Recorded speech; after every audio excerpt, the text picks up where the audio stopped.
ఓం సాయిరామ్. అఖిలాండ కోటి బ్రహ్మాండ నాయక రాజాదిరాజ యోగిరాజ పరబ్రహ్మ శ్రీ సచ్చిదానంద సమర్థ సద్గురు సాయినాథ్ మహారాజ్ కీ జై.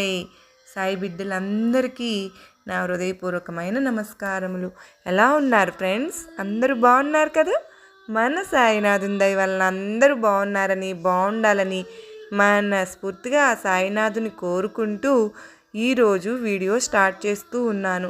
అంత మాత్రమే కాదండి, మన సాయినాథుని కృప, కరుణ, కటాక్షములు మనందరిపైన ఉండాలి అని మనస్ఫూర్తిగా వేడుకుంటూ బాబావారు ఈరోజు సాయి సందేశంలో ఏమి చెప్పబోతూ ఉన్నారో తెలుసుకుందామా మరి? తల్లి, నేను నీ భారములన్నీ మోస్తూ ఉన్నందువల్ల ఏది కూడా నీ మీద ప్రభావితం చేయదమ్మా.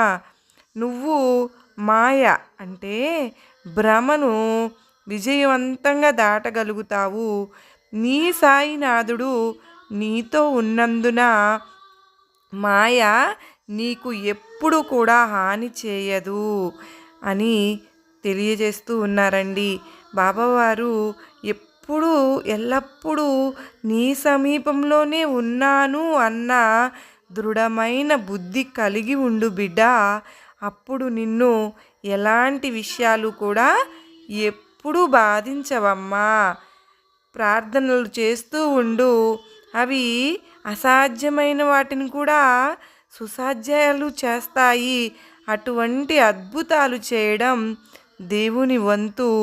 సులభమైన ప్రార్థన, సబూరీతో, నమ్మకంతో నీవు వేచి ఉండడమే నీవు చేయవలసింది. మానవ శరీరంతో ఏర్పడిన ఈ కష్టాలకు భయపడి ఎప్పుడూ కూడా తృణపాయంగా ఎటువంటి నిర్ణయాన్ని నీవు తీసుకోవడానికి ప్రయత్నించవద్దు. అశేషమైన భక్తి శాశ్వతము అయినది అని గ్రహించి నిరంతరము నీ సాయినాథుని నామస్మరణతో నీవు ఏ కార్యాన్ని ఎటువంటి సంకోచము అసలు లేకుండా చేయగలిగితే కష్టాలు వాటంతట అవే తొలగిపోతాయి. అమ్మా, నీకు ఎంతో కష్టం వచ్చిందని నువ్వు ఒక్కదానివే ఒంటరిగా కూర్చుని బాధపడుతున్నావు. ఆ విషయాన్ని నేను గ్రహించలేదు అని అనుకుంటున్నావు కదూ? లేదమ్మా, నేను నిన్ను ప్రతి సెకను గమనిస్తూనే ఉన్నావు. నేను నిన్ను గమనిస్తూనే ఉన్నాను, ఎప్పుడు ఉంటాను. నీకు తోడుగా ఆ కష్టం నుంచి బయటపడి సంతోషంగా జీవించే సమయం నేను నీ జీవితంలో తీసుకొస్తాను. అది దగ్గరలోనే ఉంది. అసలు నువ్వు ముందు ఒంటరిగా కూర్చోవడం మానేసి నేను నీకు తోడుగా ఉన్నాను అని వచ్చి నా మందిరంలో ఈరోజు కూర్చో. నేను నీతోనూ ఉన్నాను అని నువ్వు నమ్మితే నీ జీవితంలో అసలు అసాధ్యం అనే మాటకు తావుంటుందా చెప్పు? నన్ను నువ్వు ఎప్పుడు స్మరిస్తూ ఉన్నావు. మరి నేను నిన్ను స్మరిస్తూ ఉంటాను, కానీ నన్ను ప్రేమతో నువ్వు పిలిస్తే నేను రాకుండా ఉంటానా? నువ్వు పిలిచిన తక్షణమే నేను నీ ముందు ప్రత్యక్షమవుతాను బిడ్డ. ఈరోజు ఏదో ఉందని ఉండకూడదు. రేపు ఉంటాయి ఇలాగే పరిస్థితులు అని అనుకోవద్దు. నిరంతరము ఇది మారుతూనే ఉంటుందమ్మా. ఇది ప్రకృతి ధర్మం. ఈరోజు నువ్వు విచారంగా ఉన్నావనుకో, రేపు సంతోషంగా ఉంటావు. నీవు నీ కర్తవ్య ధర్మాన్ని మాత్రమే నిర్వర్తించడానికి చూస్తూ ఉండు. మిగతాదంతా నేను చూసుకుంటాను బిడ్డ. మళ్ళీ నువ్వు ఎప్పుడు వెలుతురు ఉన్న చోటకి చీకటి రానట్లే నువ్వు నా మందిరంలో కూర్చుంటే నీలోని కర్మ దోషాలన్నీ కూడా ప్రక్షాళనం అయిపోతాయమ్మా. అప్పుడు వెలుతురు ఉన్న చోట చీకటి ఎలా ఉంటుందో, అది కేవలం చీకటి వలన కమ్ముకున్న మేఘము కొంతసేపు కాంతిని కప్పివేస్తుంది. ఒక్కసారి చీకటి మేఘము మాయమైపోతే మళ్ళీ వెలుగు కనిపిస్తుంది. కాబట్టి సమస్యల గురించి నువ్వు అసలు చింతించవద్దు. ఈ సమస్యలు కూడా చీకటి మేఘాల వలె అదృశ్యమవుతాయి అని నా మందిరంలో నువ్వు కూర్చుని ఉండగానే గ్రహిస్తావు. నా బిడ్డ, నీ గురించి నాకు ఎంతో గర్వంగా ఉంటుంది ఎప్పుడు కూడా. ఎందుకు అంటే నువ్వు నా మీద అంత గట్టి నమ్మకంతో విశ్వాసంతో ఉంటావు. అది అందరికీ చెప్తూ కూడా ఉంటావు. అలాంటి నీవే ఇప్పుడు బెంబేలెత్తిపోతే ఇంకా దానికి ఇంకా ఏముంటుంది చెప్పు. తల్లి, నీకు నేను ఉన్నాను అని నువ్వు గట్టిగా నమ్ము. వెళ్ళు. నీ జీవితంలో అప్పుడు మార్పు రాలేదని బాధపడవద్దు. మంచి రోజులు రాబోతున్నాయమ్మా. భారమంతా నా మీద వేసి నువ్వు నిశ్చింతగా కూర్చో అని మన సాయినాథుడు మనకు తెలియజేస్తూ ఉన్నారండి. కానీ మనం ఎప్పటికప్పుడు సంకోచిస్తూనే ఉంటాము. అస్సలు అటువంటి సంకోచాలు మన బాబావారి విషయంలో పెట్టుకుంటే మనం చేసుకునేదానికి, మనం ఇప్పుడు ప్రవర్తించేదానికి అసలు అర్థమే ఉండదు. మన సాయినాథుడు ఎప్పుడు మనల్ని కాపాడుతూ ఉంటారు. ఆయన 2 చేతులు ఎత్తి ఆశీర్వదిస్తూనే ఉంటారు. మరి మనం సాయి ప్రేమామృతంలోకి వెళ్దామా? మరి రామనామ స్మరణతోనే బ్రహ్మ ప్రాప్తి అని మనం తెలుసుకుంటూ ఉన్నాం కదా ఫ్రెండ్స్. రామనామ ఆవర్తనతో జనన మరణాలు తొలగిపోతాయి. ఒక్క రామనామ స్మరణతో కోటి లాభాలు. రామనామ ధ్వని ఉన్న చోట విష్ణువు యొక్క సుదర్శన చక్రం తిరుగుతూ కోటి విఘ్నాలను ధ్వంసం చేస్తుంది. ఈ రామనామం దీనులను సంరక్షిస్తుంది. ఉపదేశించడానికి సాయిబాబాకు ఒక ప్రత్యేక కాలము కానీ, ఒక స్థలము కానీ, ఒక సమయం కానీ అవసరం లేదు. వారు కూర్చుని ఉన్నా, నుంచుని ఉన్నా, నడుస్తూ ఉన్నా ఉపదేశాలను అతి సహజంగా ఇచ్చేవారు. ఈ విషయంలోని ఒక మధురమైన కథను శ్రోతలు శ్రద్ధగా శ్రవణం చేస్తే సాయి యొక్క దయ మరియు వారి సర్వ వ్యాపకత్వము అర్థమవుతుంది. ఒకసారి ఒక భక్త శ్రేష్ఠుడు మరొకరిని గూర్చి ముచ్చటిస్తూ స్వయం చెడు ఆలోచనలకు లోనై నిందారోపణలో పడిపోయాడు. అతని మంచి గుణాలు ఒకవైపు ఉండిపోయాయి. నోటి నుండి నింద బాగా ప్రవహించసాగింది.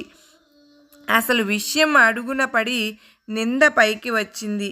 ఏ కారణము చేతనైనా, ఎవరి ఆచరణనైనా సరిగ్గా లేకపోతే వారి గురించి వారికి వారి ఎదుటే తెలియజేసి వారిపై దయ తలచాలి.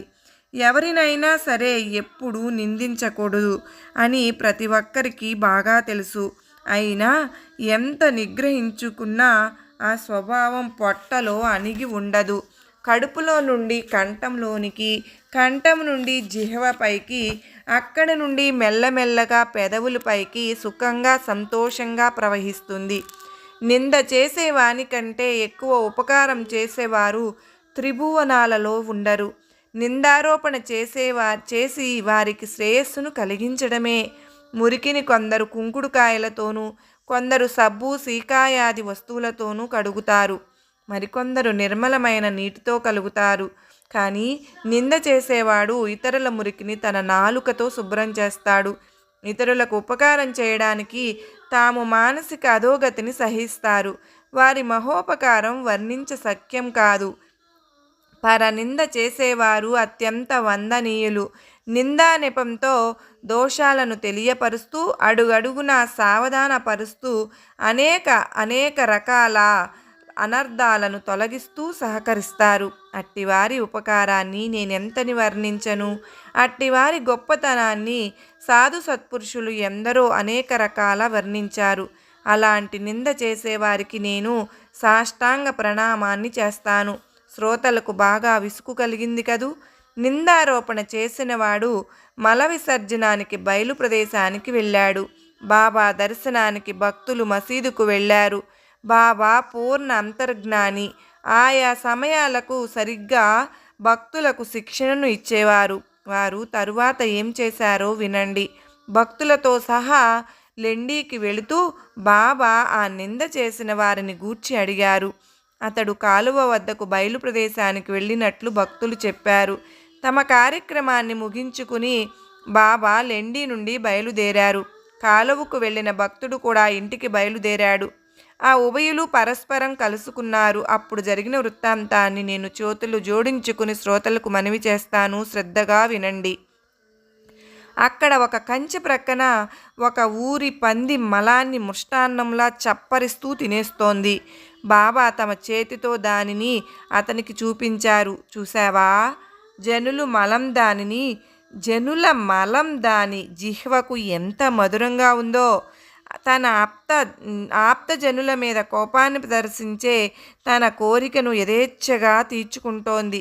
ఎంతో పుణ్య సంచయం వలన ప్రాప్తించిన ఈ మానవ జన్మను ఎలా వ్యర్థం చేసుకునే ఆత్మఘాతకునికి ఈ షిరిడీ ఏం సుఖం ఇవ్వగలదు అని అంటూ బాబా వెళ్ళిపోయారు. నింద చేసిన భక్తుడు మనసులో చాలా బాధపడ్డాడు. ఉదయం తను చేసిన నిందారోపణ గుర్తుకు వచ్చింది. అతను హృదయంలో బాబా మాటలు బాగా గుర్చుకున్నాయి. ఆయా సందర్భాలను అనుసరించి బాబా అలా భక్తులకు బోధించేవారు. ఆ బోధలోని సారాన్ని అంతరంగంలో భద్రపరుచుకుంటే పరమార్థం ఎంతో దూరంలో ఉండదు. నా హరి కృప ఉంటే నాకు మంచం పైన అన్నీ సమకూర్చుతాడు అన్న మాట నిజమే, కానీ ఆ మాట అన్న ఆచ్ఛాదనల వరకే. పరమార్థంలో కూడా అలా జరుగుతుందని భావిస్తే పరమార్థాన్ని కోల్పోవలసిందే.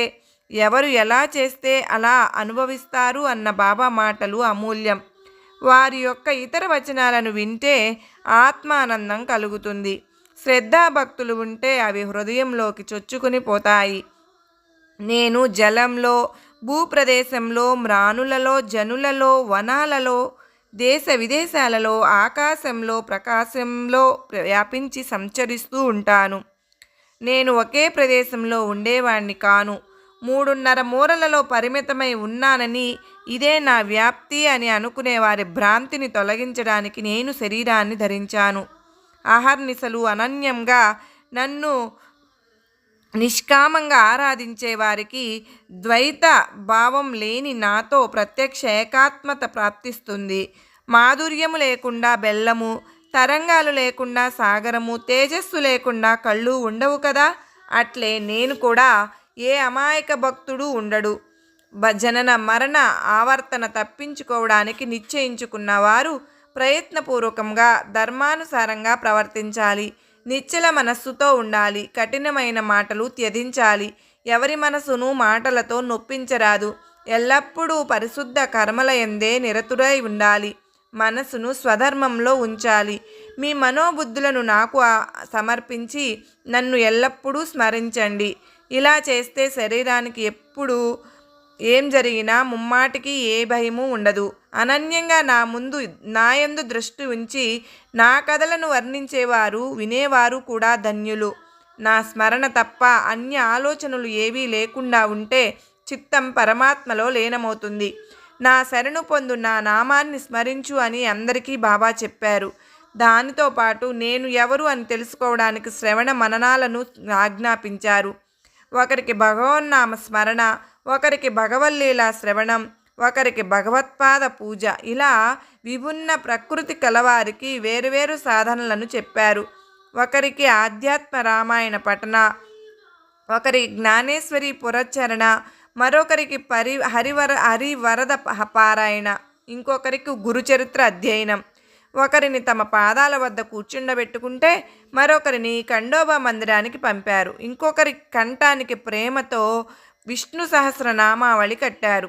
ఒకరికి రామ విజయాన్ని ఉపదేశిస్తే మరొకరికి ధ్యానాన్ని, నామ మహత్యాన్ని, ఇంకొకరికి చాందోగ్య ఉపనిషత్తును, గీతా రహస్యాన్ని ఉపదేశించి వీనిలో విశ్వాసం ఉంచి వీనిలోని స్వాభావిక మాధుర్యాన్ని శ్రద్ధతో అనుభవించండి అని చెప్పేవారు. బాబా అలా ఒకరికి ఒకటి, మరొకరికి మరొకటి బోధ చేసేవారు. వారి దీక్షా పద్ధతి అనేక రకాలు, అవి అనంతం. ఒకరి ప్రత్యక్షంగా దీక్షనిస్తే మరొకరికి దృష్టాంతంలో ఇచ్చేవారు. వారి ఉపదేశాలు అపూర్వంగా విశేషంగా ఉండేవి. అనేక వర్ణాల భక్తులు పరుగు పరుగున వారి దర్శనానికి వస్తారు. మద్యపానం పైన ప్రీతి ఉన్న వారి స్వప్నంలోకి వెళ్ళేవారు. వారి వక్షస్థలం పైన కూర్చుని కాళ్ళు చేతులు గుండెను బాగా ఒత్తిపెట్టి వారు మరలా మద్యం ముట్టుకోను అని ప్రమాణం చేస్తే గాని వారిని విడిచిపెట్టేవారు కాదు. వివాహం జరిగే గృహాలలో జ్యోతిష్యులు హరిహరుల చిత్రాలను వేసినట్లుగా బాబా భక్తుని స్వప్నంలో గోడపైన గురుబ్రహ్మ అనే మంత్రాన్ని వ్రాసేవారు. ఎవరైనా రహస్యంగా ఆసనాలను వేస్తూ హఠయోగ సాధనలు చేస్తూ ఉంటే బాబా తమ దివ్య జ్ఞానంతో తెలుసుకుని గురి తప్పని బాణం గుర్చుకునేలా బోధించేవారు. ఎవరో అపరిచితుణ్ణి పట్టుకుని అతనితో ఇంత తిని నిశ్చింతగా కూర్చోలేవా, ఓపిక పట్టి ఉండు అని కబురు పంపారు. ఒకరితో ప్రత్యక్షంగా మాది చాలా కఠినమైన పద్ధతి, 1-2 సార్లు చెప్పి చూస్తాం, చివరి ప్రయత్నం చాలా కఠినంగా ఉంటుంది. ఒకసారి చెప్తాం, 2 సార్లు చెప్తాం, ఎవరైనా మా మాటలను లక్ష్య పెట్టకపోతే కన్న బిడ్డలనైనా 2 ముక్కలుగా చీరి పారేస్తాం అని చెప్పేవారు. సాయిబాబా మహాజ్ఞాని. పామరుణ్ణైన నేను ఆ మహానుభావుని చమత్కారాలను ఎలా వర్ణించగలను? వారు ఒకరికి విముక్తిని, విరక్తిని, జ్ఞానాన్ని కలుగజేస్తారు. ఒకరికి సద్భావాన్ని, భక్తిని కలుగజేస్తారు. ఒకరికి ప్రపంచ వ్యవహారాలలో నడుచుకునే పద్ధతిని ప్రశస్తమైన రీతిలో శిక్షణను ఇస్తారు. ఉదాహరణకు విచిత్రమైన ఒక సంఘటనకు శ్రోతలకు చెప్తాను. ఒకసారి మిట్ట మధ్యాహ్నం అప్పుడు బాబా మనసుకు ఏం తోచిందో తెలియదు కానీ వారు అకస్మాత్తుగా రాధాకృష్ణాబాయి ఇంటి పక్కకు వచ్చారు. వారి వెంట కొందరు భక్తులు ఉన్నారు. అప్పుడు బాబా వెళ్ళి నిచ్చెనను తీసుకుని రండి అని అనగానే వెంటనే ఒకరు వెళ్ళి నిచ్చెనను తెచ్చిపెట్టారు. దానిని బాబా ఆ ఇంటి పైకి వేయించారు. స్వయం కప్పు పైకి ఎక్కారు. మనసులో వారి ఉద్దేశం ఏమిటో తెలియదు కానీ ఎవరికీ తెలియదు. వామన్ గోంద్కర్ను ఇంటి కప్పుకు నిచ్చెను వేయించి తాము స్వయంగా చరచరా కప్పు పైకి వెళ్ళెక్కారు. అక్కడి నుండి ఆ ఇంటికి ఆనుకుని ఉన్న రాధాకృష్ణాబాయి ఇంటి కప్పును దాటుకుంటూ వెళ్ళారు. అదేమి చమత్కారమో ఎవరికీ అర్థం కాలేదు. అప్పుడు రాధాకృష్ణాబాయి తీవ్రమైన చలి జ్వరంతో అనారోగ్యంతో ఉంది. బాబా కూడా 2 వ్యక్తులు ఆసరాగా పట్టుకుంటేనే నడవగలిగేవారు. అంత బలహీనంగా ఉండగా అంతటి శక్తి వారికెక్కడి నుండి వచ్చిందో. వెంటనే ఇంటి కప్పుకు 2వ వైపుకు అదే నిచ్చెనను వేయించుకుని క్రిందకు దిగివచ్చారు. నేలపై కాలు మోపగానే ఆలస్యం చేయకుండా వెంటనే నిచ్చెన తెచ్చిన వానికి 2 రూపాయలు ఇచ్చారు. నిచ్చెనను 2 వైపులా వేయడం ఏమంత కష్టమైన పని? ఆ శ్రమకు ఫలితంగా బాబా అంత డబ్బు ఇచ్చి రుణం తీర్చుకున్నారు. నిచ్చెన తెచ్చిన వానికి బాబా అంత డబ్బు ఎందుకు ఇచ్చారు అని కుతూహలంతో వారిని అడగాలనుకున్నారు. ఒక వ్యక్తి ధైర్యంతో వారిని ప్రశ్నించగా బాబా ఎవరి శ్రమ భారాన్నైనా ఉచితంగా లవలేశమైనా తీసుకోకూడదు, ఎవరితోనైనా పని చేయించుకోవచ్చు కానీ ఎవరి శ్రమను ఉచితంగా తీసుకోరాదు అని ఒక నియమాన్ని పాటించాలి అని బాబా ప్రత్యుత్తరం ఇచ్చారు. బాబా ఉద్దేశాన్ని ఎవరు అర్థం చేసుకోగలరు? వారి విషయాలు వారికే అర్థమవుతాయి.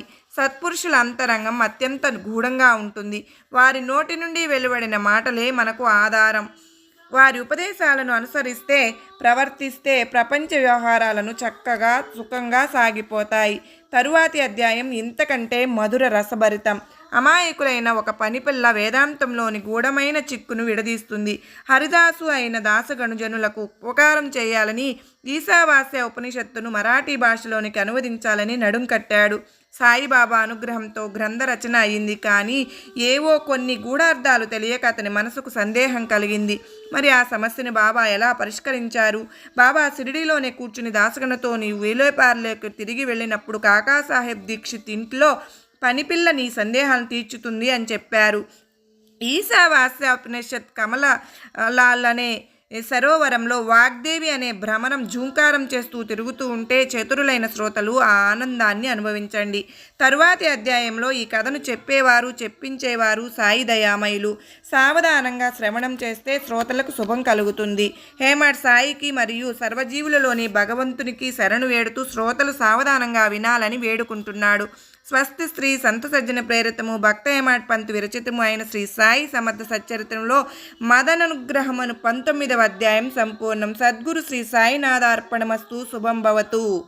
ఫ్రెండ్స్, మనం చేసుకునే ఈ పారాయణ ఎటువంటి మనకి వ్యక్తిత్వాన్ని తెలుపుతుందో తెలుసుకుందాం. పారాయణ దుఃఖహేతువులైన వ్యక్తిత్వపు పరిమితులను దాటించి అన్ని పరిమితులకు పరమైన ఆనందాన్నిచ్చి అందించి పరాయణత్వాన్ని కలిగించేదే పారాయణ.